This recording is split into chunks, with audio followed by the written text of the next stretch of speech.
No ar, o programa Você Melhor, com Gui Moreira. Bom dia, ótima manhã de sábado para você, ligado na Band São Paulo. Começa agora o Você Melhor, o seu programa de saúde e bem-estar, com a participação dos grandes especialistas. Muito obrigado pela audiência. Siga-nos no Instagram. Estamos também em tempo real pela internet. Veja os destaques do programa de hoje. Saiba as causas e como aliviar a dor na região lombar com a neurocirurgiã doutora Nathalie Santiago. Entenda a importância de ter um acompanhante antes, durante e após uma cirurgia plástica. É o chamado acolhimento ao paciente. Veja com o médico cirurgião plástico Dr. Rodrigo Vieira. Uma doença progressiva que não tem cura e que leva a um maior acúmulo de gordura em pernas e braços é o lipedema. Entenda mais com a cirurgiã vascular doutora Mariana Silva. Descubra a idade ideal para começar a fazer procedimentos estéticos com a dermatologista doutora Cíntia Braghiroli. Os métodos contraceptivos podem ajudar a evitar uma gravidez não planejada. Saiba mais com o médico ginecologista Dr. Gastão Schwartz. Cirurgia das pálpebras. O procedimento remove as rugas e excesso de pele ao redor dos olhos, deixando a aparência do rosto mais descansada e jovem. Saiba com o cirurgião plástico Dr. Márcio Grave.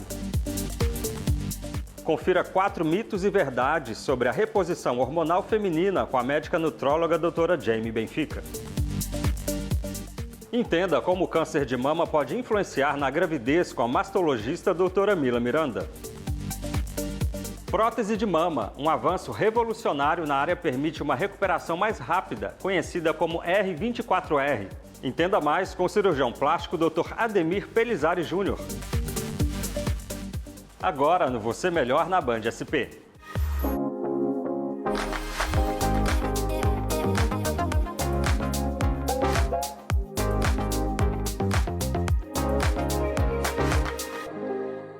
Uma condição que pode afetar a qualidade de vida e as atividades no dia a dia de homens e mulheres. O problema pode ser prevenido com a adoção de hábitos saudáveis e cuidados com a postura corporal. Saiba o que pode causar a dor na região lombar e como aliviar os sintomas com a neurocirurgiã doutora Nathalie Santiago. Aqui comigo a doutora Nathalie Santiago, médica neurocirurgiã, e ela vai trazer várias informações importantes aqui para a gente hoje. Bom dia, doutora. Bom dia, Gui. É um prazer estar com você aqui no Você Melhor. Doutora, responde para a gente o que pode causar a dor na região lombar. As causas são diversas. Então, a dor lombar ou lombalgia, ela pode ser causada por obesidade, sedentarismo, a má postura, que é uma causa muito frequente. E é claro, não desconsideramos que o avançar da idade, as causas degenerativas são muito comuns. Além das doenças próprias da coluna vertebral, como hérnia de disco, escorregamentos da coluna, e é claro, 80% da população mundial em algum momento da vida vai sofrer com dor lombar. E quais são as principais queixas, de quem tem a dor lombar? Ela pode ser do tipo latejante, fisgada, pontada. Dependendo da posição, ela pode piorar ou melhorar, então em alguns casos o movimento melhora ou piora a dor. Quando existe uma compressão, por exemplo, de uma raiz nervosa, podemos ter também formigamento na região e até irradiação. A dor pode ser sentida na própria perna ou na região glútea do paciente. Agora, doutora, é super importante a gente saber também como é feito o tratamento. É fundamental o diagnóstico adequado, então identificar a causa. Podemos dispor de medicamentos, fisioterapia, correção postural. Quando trata-se de doenças da coluna vertebral, podem ser necessários procedimentos minimamente invasivos, como os bloqueios anestésicos e até mesmo os tratamentos cirúrgicos da coluna. E como que a gente faz para prevenir aí a dor lombar? Pergunta super importante e um alerta. Uma das coisas principais para prevenir a dor é cuidado com a ergonomia, cuidado com a postura, principalmente no ambiente de trabalho e nas atividades cotidianas. Mas é claro, o exercício físico, o fortalecimento muscular são muito úteis nessa prevenção. Atenção que o fortalecimento muscular ele deve ser orientado por um educador físico e em quem tem uma doença própria da coluna, conversar com o seu médico e ter autorização para os movimentos que são permitidos. Doutora, e além da dor crônica, você trabalha com quais outros tratamentos? Na neurocirurgia funcional, nós trabalhamos com a neuromodulação, Por exemplo, o tratamento cirúrgico das doenças do movimento, como o tremor essencial, a doença de Parkinson, distonias e também na neuromodulação invasiva para o tratamento de dores crônicas refratárias. Então, são muitas as patologias. A intenção na neurocirurgia funcional é sempre o foco com a melhora da funcionalidade dos pacientes. Ótimas informações, é um tema super relevante, na atualidade. Doutora, muito obrigado pela sua participação aqui no Você Melhor. Muito obrigada, Gui. É um prazer estar aqui e falar sobre esse assunto que é tão importante e relevante, que é a dor. E para quem quiser saber mais sobre esse assunto e sobre os tratamentos da dor e da neurocirurgia funcional, siga-me nos meus canais. Lá eu tenho várias dicas nas redes sociais a respeito desse assunto e muito mais. E é isso, gente. Tenham todos um bom dia e um ótimo fim de semana. Um dos fatores que pode influenciar durante o processo que envolve uma cirurgia plástica é o acolhimento ao paciente, seja por parte de amigos, parentes ou do próprio médico.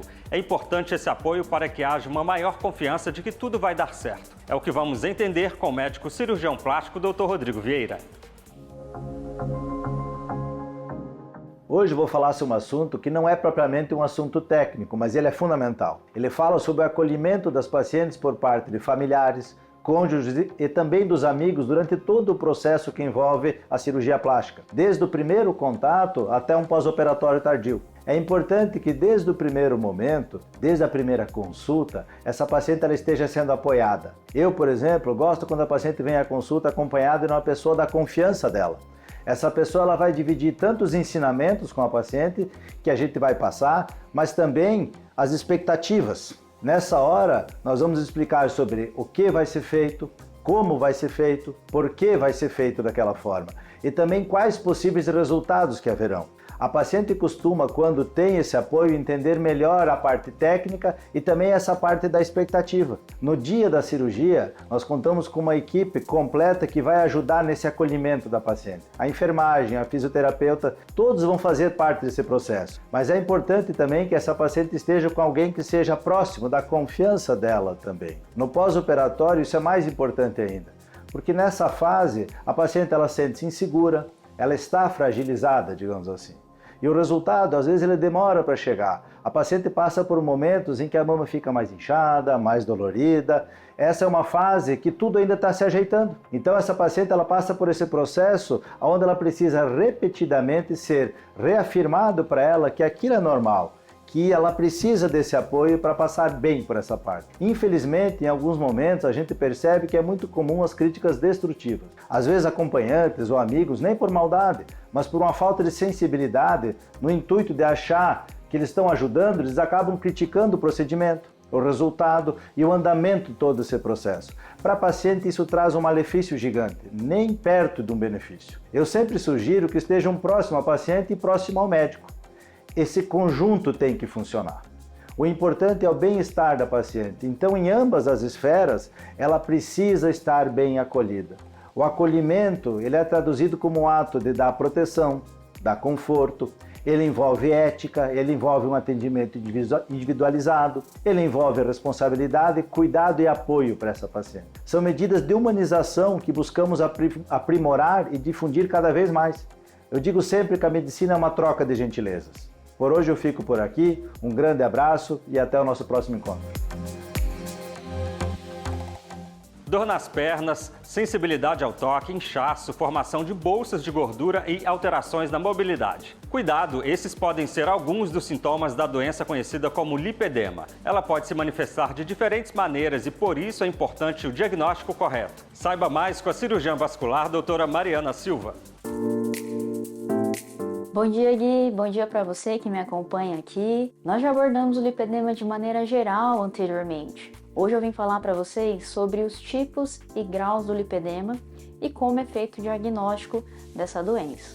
A gente já sabe que o lipedema é uma doença que leva ao acúmulo de gordura em pernas e braços de forma desproporcional em relação ao tronco, trazendo sintomas como dores nas pernas, sensibilidade ao toque, à pressão, inchaço, formação de bolsas de gordura, um aspecto nodular na gordura com fibroses e alterações de mobilidade durante sua progressão. Nós podemos classificar o lipedema em tipos e graus.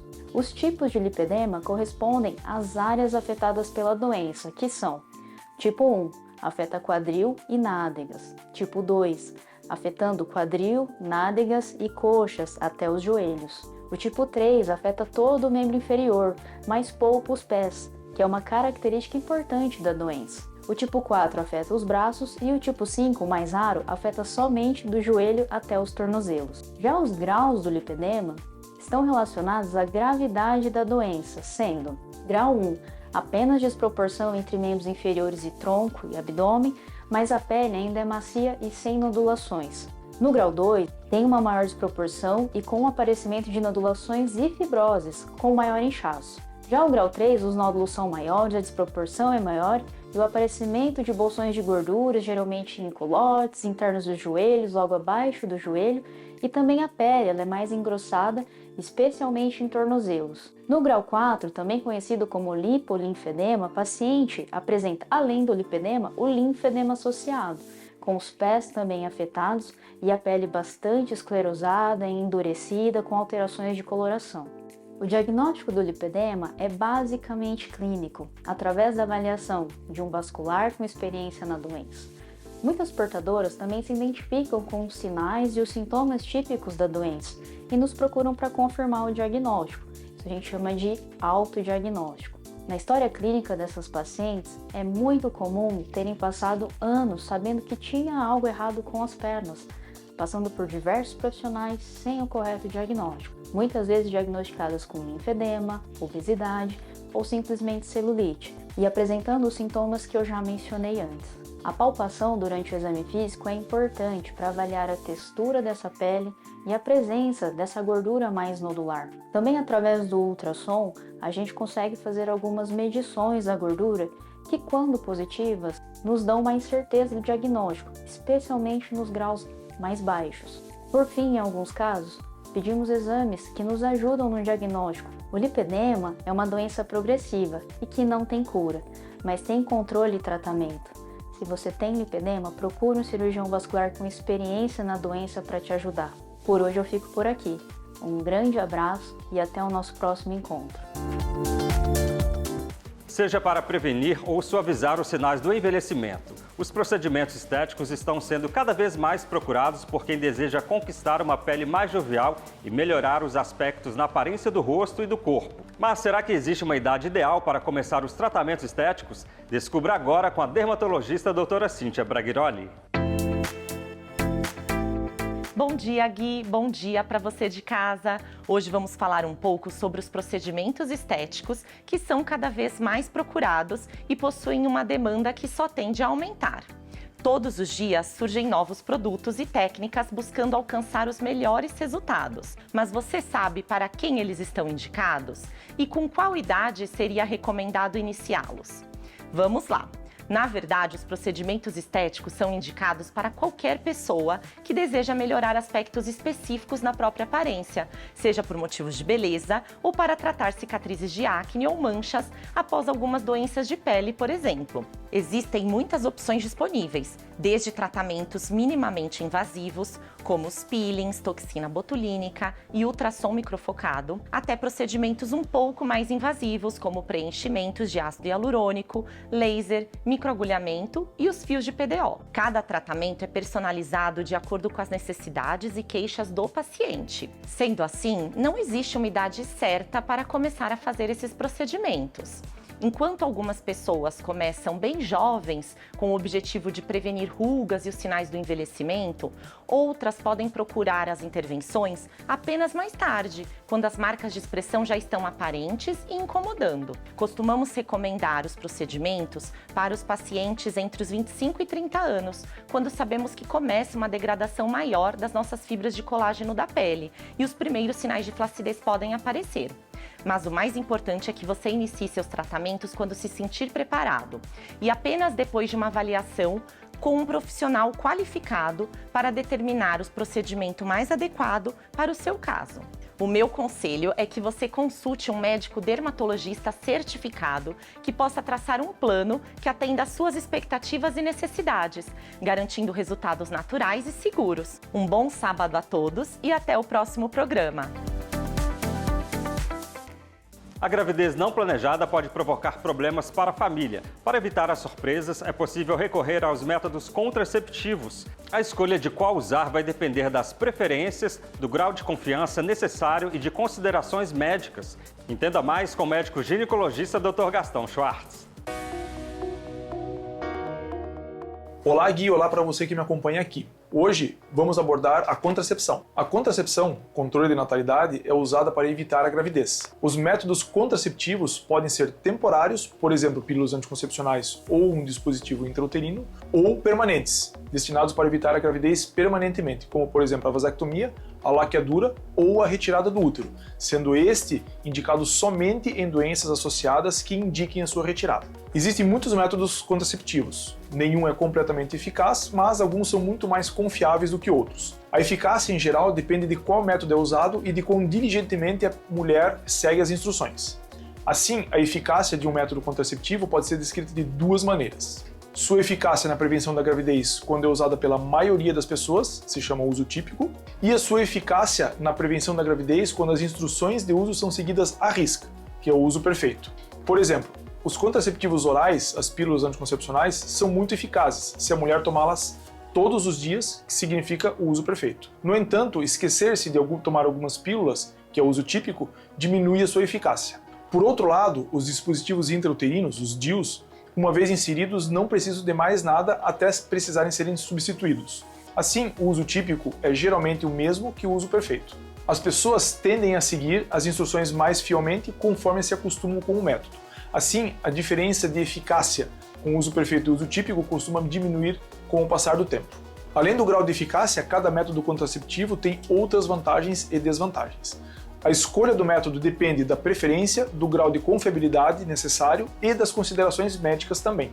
Apesar de haver uma taxa de gravidez mais alta associada ao uso de preservativos em comparação com outros métodos contraceptivos, os preservativos, principalmente o preservativo de látex e sintéticos, fornecem proteção contra todas as infecções sexualmente transmissíveis comuns, incluindo a infecção pelo vírus da imunodeficiência humana, que é o HIV, e como parte de práticas sexuais mais seguras, os preservativos devem ser usados mesmo quando outro método contraceptivo também estiver sendo usado. Caso tenham ocorrido relações sexuais sem proteção, a contracepção de emergência talvez ajude a prevenir uma gravidez não planejada. Porém, a contracepção de emergência não deve ser usada como método contraceptivo rotineiro. Por hoje eu fico por aqui, um abraço e até o nosso próximo encontro. Com o passar dos anos, é normal o envelhecimento da pele ao redor dos olhos. O excesso de pele deixa as pálpebras caídas, produzindo um olhar cansado continuamente. O cirurgião plástico Dr. Márcio Grave conta como é feita a chamada blefaroplastia. Vamos ver. Olá, Gui! Hoje o nosso assunto é cirurgia plástica das pálpebras. A cirurgia plástica das pálpebras ela é muito procurada por pacientes que já passaram dos 30 anos e que estão com um olhar cansado, um olhar, mesmo tendo descansado a noite inteira, acordam com um olhar pesado, um olhar de cansaço. Por que isso ocorre? Pelo excesso de pele na pálpebra superior e inferior e, além da pele em excesso, alguns pacientes possuem uma protrusão, uma bolsa de gordura em algumas localizações na pálpebra inferior e superior.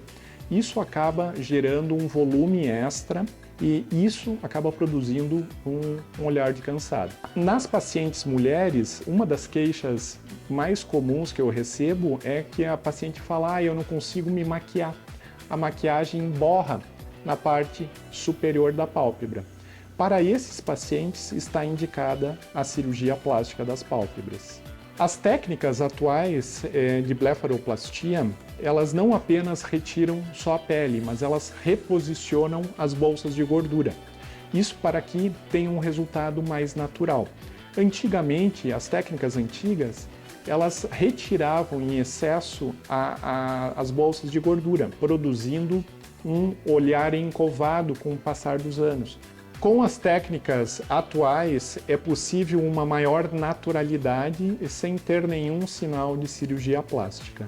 A cirurgia ela é realizada com anestesia, o paciente não vê nada do procedimento, tem alta após a recuperação da anestesia. A recuperação O repouso é necessário nos primeiros 2 dias, repouso absoluto, e um cuidado maior nos primeiros 7 dias após a cirurgia.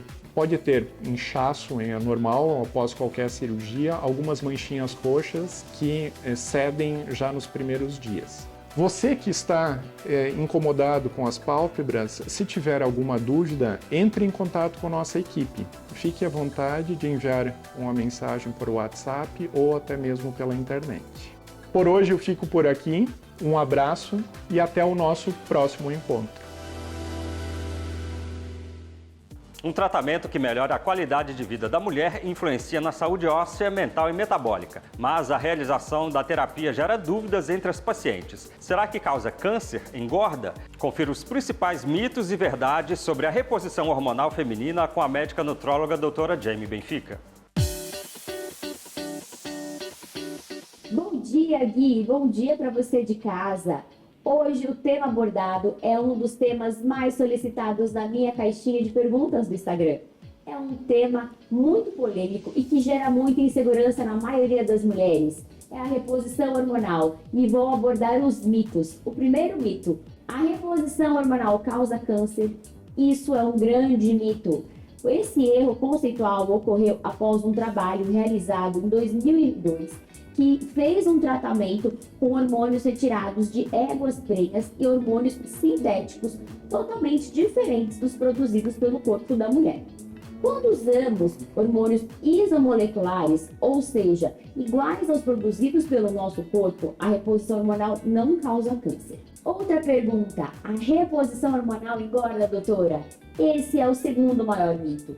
Isso ocorre quando é usado hormônio sintético, diferente do produzido pelo nosso corpo. A reposição hormonal com hormônios isomoleculares, aliada à reeducação alimentar e à mudança do estilo de vida, auxilia no processo de emagrecimento. Mais uma dúvida: preciso entrar na menopausa para iniciar a reposição hormonal? Não precisa, gente. A reposição hormonal deve ser iniciada já na transição menopausal, assim que iniciarem os sintomas característicos da falta hormonal. Mais uma questão: minha mãe teve câncer de mama. Isso quer dizer que eu não posso fazer a reposição? A contraindicação é apenas para a própria paciente que teve o câncer. Sendo assim, o histórico familiar não contraindica. Sabemos que os hábitos de vida ruins, junto com a obesidade, são os maiores fatores de risco para o câncer de mama. A reposição hormonal precisa ser desmistificada, pois a realização da terapia com os hormônios corretos melhora e muito a qualidade da vida da mulher, melhorando a saúde óssea, mental e metabólica. Converse com o seu médico e, se necessário, inicie a sua terapia de reposição hormonal. Um grande abraço e um excelente final de semana. Uma doença que pode gerar uma série de dúvidas quando diagnosticada em mulheres grávidas ou em idade reprodutiva. A terapia hormonal contra o câncer de mama deve ser interrompida durante a gestação e o tratamento pode causar prejuízos para a mãe e para o bebê. Entenda como o tumor pode influenciar na gravidez com a médica mastologista doutora Mila Miranda. Bom dia, Gui! Algumas intervenções necessárias para lidar com câncer de mama podem gerar efeitos colaterais indesejados, incluindo a dificuldade para engravidar. Isso acontece, por exemplo, nas terapias hormonais, também chamadas de hormonioterapia ou terapia endócrina. Assim, é comum que o tratamento do câncer de mama e a gravidez causem uma série de dúvidas. O assunto se torna ainda mais relevante quando se leva em conta que muitas pacientes estão em idade reprodutiva quando são diagnosticadas com um tumor na mama. Em geral, os efeitos colaterais da hormonioterapia são similares ao que a mulher experimenta na fase do climatério, período de transição entre a fase reprodutiva e o período da pós-menopausa. Com isso, além dos desconfortos característicos, ela pode ter sua capacidade de engravidar prejudicada ao longo do período do tratamento, que pode durar anos. Um estudo recente avaliou os eventuais riscos de recorrência do tumor diante da interrupção do tratamento hormonal contra o câncer de mama para tentar engravidar. Para isso, mais de 500 mulheres da América do Norte, Europa e Ásia, com média de 37 anos, foram avaliadas. Elas estavam recebendo terapia hormonal para tumores em estágios iniciais por períodos que variavam de 18 a 30 meses. Além disso, 62% das pacientes tinham recebido quimioterapia de forma complementar. A análise dos dados mostrou que 74% das pacientes tiveram pelo menos uma gravidez registrada no período do estudo e 76% delas retomaram a terapia hormonal após o nascimento do bebê. 15% não retomou o tratamento e 8% tiveram efeitos não desejados, como recidiva ou morte, antes que o tratamento tivesse sido retomado. A conclusão desse estudo, que foi o Positive Trial, é que mulheres com tumores em estágios iniciais submetidas a um tratamento hormonal podem suspender a intervenção terapêutica para tentar engravidar, sem riscos adicionais. Contudo, é preciso considerar as limitações deste estudo dado ao tamanho da amostra e ao tempo de acompanhamento, bem como questões particulares de cada quadro. Vale ressaltar que essa é uma decisão que sempre deve ser conduzida com base no diálogo constante entre o paciente e o médico, levando em conta os interesses da mulher e ponderando os riscos de cada opção. Um abraço a todos e bom final de semana! Prótese de mama com recuperação rápida, conhecida como R24R. Essa inovação tem transformado a experiência das pacientes, permitindo uma recuperação mais ágil e confortável. O cirurgião Dr. Ademir Pelizari Júnior conta mais sobre essa inovação da cirurgia plástica. Olá pessoal, meu nome é Ademir Pelizari Júnior, eu sou cirurgião plástico e o meu foco são as cirurgias de mama e lipo HD, a lipo de alta definição. E hoje eu estou aqui para falar para vocês um pouquinho sobre uma cirurgia que eu tenho uma grande paixão, que é a prótese de recuperação rápida R24R. Então eu sempre brinco que o problema hoje da mulher moderna é que ela não tem tempo para nada. Tenho certeza que você que está em casa também sofre disso, falta tempo.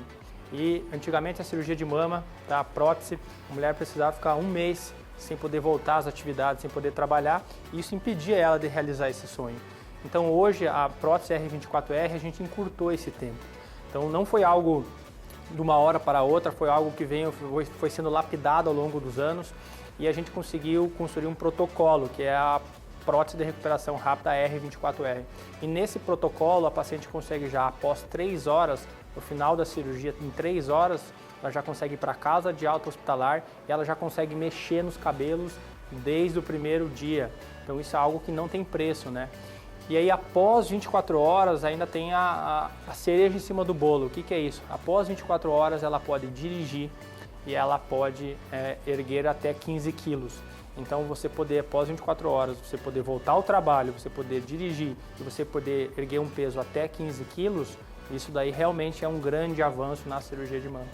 Então, para você que ficou curiosa, se interessou nessa cirurgia, eu vou deixar aqui então minhas redes sociais e será um prazer ajudar vocês, nem que seja para tirar uma dúvida e sempre poder ajudar vocês. Se você gostou do tema, me acompanhe também aqui nas redes sociais e eu desejo a todos um excelente final de semana.